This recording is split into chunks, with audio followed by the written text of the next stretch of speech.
तो क्या हाल है आप सभी के। उम्मीद करते हैं सब अच्छे होंगे, सब बढ़िया होंगे, अपने अपने घर पर मौज काट रहे होंगे। तो देखिए, जैसे कि आपको पता है कि अभी पूरी दुनिया का ध्यान इस समय हमास और इजराइल वॉर के बीच में चल रहा है, क्योंकि ये बहुत ही ज़्यादा शिद्दत के साथ लड़ा जा रहा था। कुछ समय पहले जो दुनिया का ध्यान था वो किस पर था? रशिया यूक्रेन वॉर की वजह से दुनिया का ध्यान उस पर था। लेकिन इस बार यहाँ पर जो चल रही ये चीज़ है वो यहाँ पर वॉर क्राइम से जुड़ी हुई है, क्योंकि देखा जाए तो शुरुआत में यहाँ पर हमास ने वॉर क्राइम किया, लेकिन अब यहाँ पर इसराइल जो है वो वॉर क्राइम कर रहा है यहाँ पर।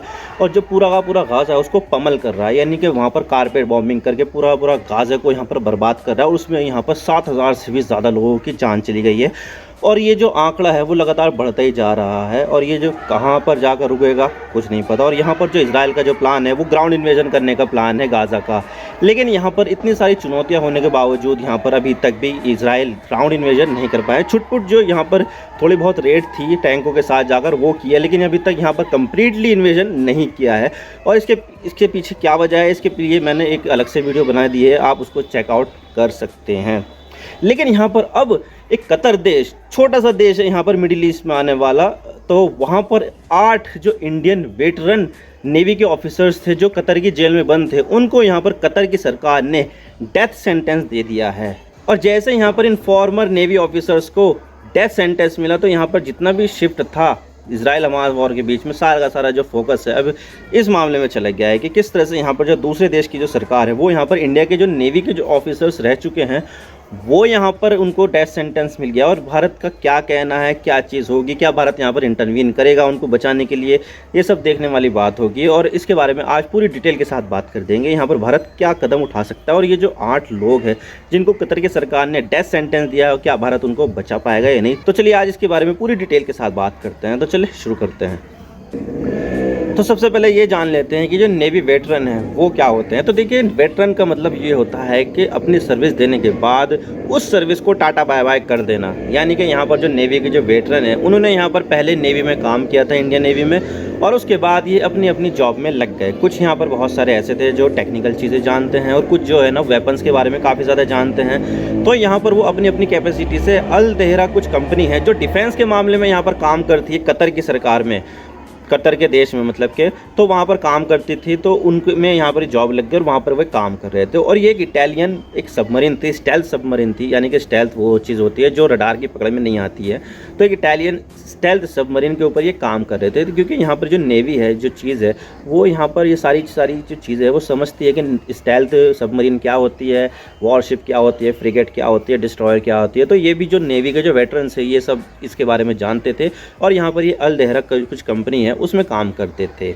लेकिन कतर की स्टेट सिक्योरिटी ब्यूरो ने 30 अगस्त 2022 को, यानी कि पिछले साल, इन 8 नेवी के जो वेटरन थे उनको यहाँ पर अरेस्ट कर लिया। और जैसे यहाँ पर इन 8 लोगों को अरेस्ट किया गया था, उसके बाद जो देहरा ग्रुप की जो कंपनियां हैं उन्होंने यहाँ पर अपनी जो वेबसाइट है उसको शट डाउन कर दिया, और उसके बाद यहाँ पर नई वेबसाइट बना ली ताकि यहाँ पर जो साइबर सिक्योरिटी से रिलेटेड जो चीज़ें हैं वो यहाँ पर बेहतर की जा सके। क्योंकि यहाँ पर अगर ऐसा होता तो यहाँ पर बहुत सारे जो साइबर क्रिमिनल है उसको यहाँ पर अटैक करने लग जाते, तो यहाँ पर उन्होंने हटा दिया। और इसके बाद यहाँ पर जो नई वेबसाइट बनाई उन्होंने यहाँ पर ये मेंशन किया कि हमारा कतर की सरकार के साथ कोई भी संबंध नहीं है। जबकि यहाँ पर जो कंपनी है वो कतर की जो सरकार है उसकी जो नेवी है उसके लिए ही काम करती थी और अभी भी काम कर रही है। और ये जो 8 लोगों को गिरफ्तार किया गया है उसमें से जो लोग हैं मैं बता देता हूँ। Captain Navtej Singh, captain Saurabh Vashishtha, commander Purvendu Tiwari, captain Virendra Kumar Verma, captain Sogu Nakar Pakala, captain Sanjeev, commander Amit Nagpal और सेलर रागेश। और ये जो इनको गिरफ्तार जैसे ही किया गया उनको सॉलिटरी कन्फाइनमेंट में रखा गया, यानी कि तहखाने में रखा गया। किसी को एक दूसरे से मिलने की इजाज़त नहीं,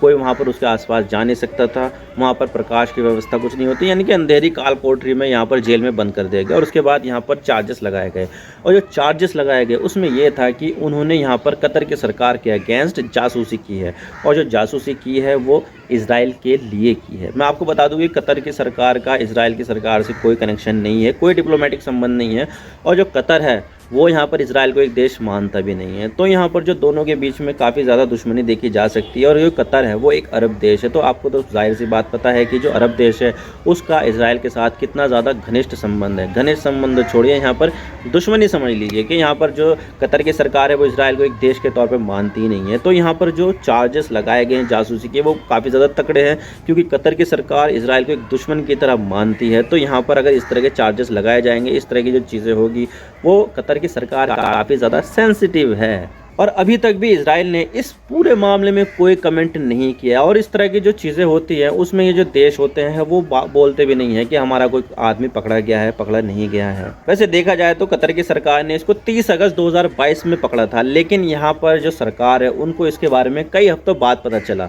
यानी कि अगर यहाँ पर गिरफ्तार किया जाता तो तुरंत यहाँ पर सूचना देनी चाहिए थी कतर की सरकार को, इंडिया की एम्बेसी को, लेकिन यहाँ पर ऐसा कुछ नहीं है। और उसको कई हफ्ते बाद यहाँ पर कतर की सरकार ने इंडियन एम्बेसी को ये बताया कि हमने यहाँ पर 8 इंडियन नेवी के जो वेटरन्स हैं उनको यहाँ पर गिरफ्तार किया है।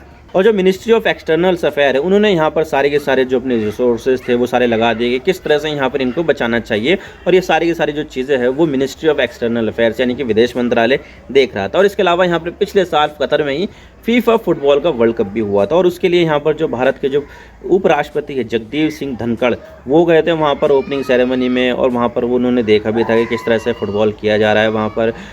तो यहाँ पर ये उम्मीद जगी थी कि जो जगदीप धनखड़ साहब है वो यहाँ पर इनके बारे में बात करेंगे, लेकिन उन्होंने इसके बारे में कोई बात नहीं की, कोई डिस्कशन नहीं हुआ। तो इसी वजह से वहाँ पर जो 8 लोग थे गिरफ्तार वो वहीं पर ही रहे और वे छूटे ही नहीं, क्योंकि उन्होंने यहाँ पर इसके बारे में बात ही नहीं की। लेकिन यहाँ पर जो एक्सटर्नल अफेयर्स मिनिस्टर है, विदेश मंत्री जो एस जयशंकर साहब है, उन्होंने यहाँ पर पार्लियामेंट में खड़े होकर कहा कि भाई हमारे लिए काफ़ी ज़्यादा सेंसिटिव मुद्दा है और उनको हम छुड़ाने के लिए कुछ भी करेंगे, और ये सारी की सारी जो चीज़ें हैं हम वो देख रहे थे। तो यहाँ पर उन्होंने कह दिया कि हम यहाँ पर इस चीज़ को देखेंगे और उनको छुड़ाएंगे, लाएंगे ज़रूर ही। लेकिन अभी तक भी उनको लाया नहीं गया और उनको यहाँ पर डेथ पेनल्टी और मिल गई।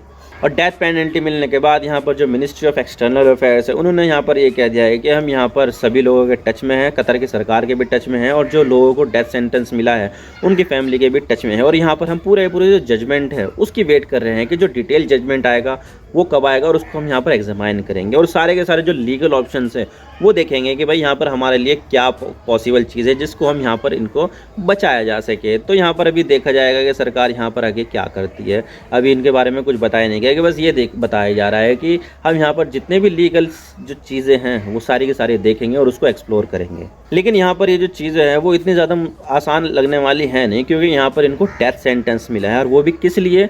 इजराइल के लिए जासूसी करने के लिए, जो वो उस देश को वैसे भी दुश्मन देश मानते हैं। तो यहाँ पर अगर किसी का लिंक इजराइल के साथ निकल जाए तो यहाँ पर उसका बचना लगभग समझ लीजिए नामुमकिन ही है। और यहाँ पर जो कतर की सरकार है उन्होंने यहाँ पर अभी तक भी कोई सबूत पेश नहीं किया कि किस तरह से इनका जो संबंध है वो इजराइल के साथ है।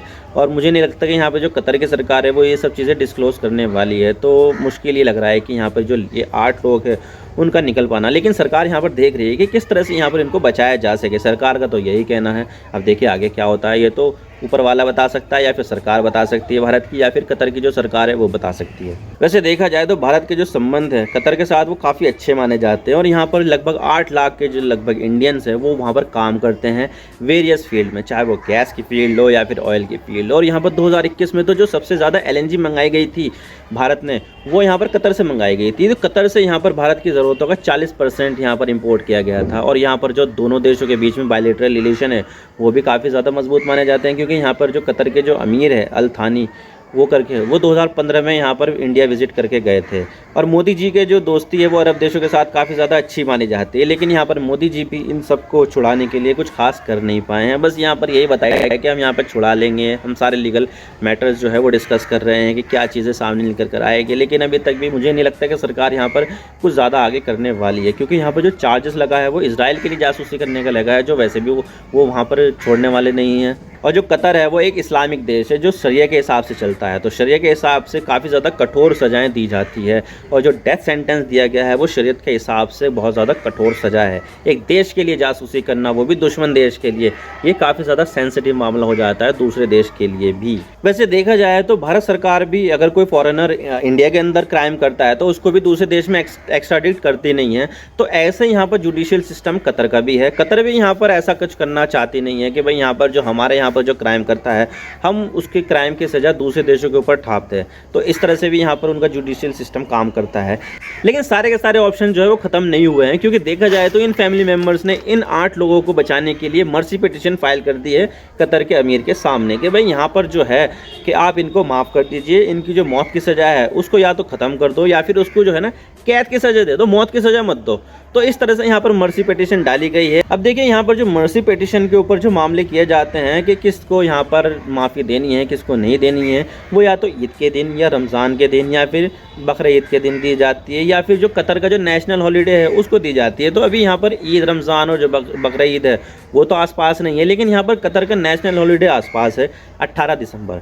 18 दिसंबर को यहाँ पर इस चीज़ के लेकर फैसले किए जाते हैं किस कैदी को यहाँ पर सज़ा में माफ़ी दी जानी चाहिए, किस कैदी को नहीं दी जानी चाहिए। लेकिन 18 दिसंबर अभी काफ़ी ज़्यादा लंबा समय है और हो सकता है कि जो 18 दिसंबर से पहले उनको सज़ा दे दी जाए, यानी कि उनको जो है फांसी पे लटका दिया जाए, या फिर हो सकता है कि इसको भी होल्ड करके रखे और यहाँ पर जो 18 दिसंबर है उसको यहाँ पर माफ़ी दे दी जाए। तो कुछ भी हो सकता है यहाँ पर, एवरीथिंग कैन बी पॉसिबल। तो आई होप आपको सारी बातें समझ में आ गई होगी। वीडियो थोड़ा सा भी पसंद आए तो लाइक कर देना, वरना डिसलाइक कर देना, लेकिन चैनल को सब्सक्राइब जरूर कर देना। आपके एक सब्सक्रिप्शन से हमें आगे कंटेंट बनाने की मोटिवेशन मिलती है। Thank you for watching, I really appreciate your precious time. God bless you all. Now signing off.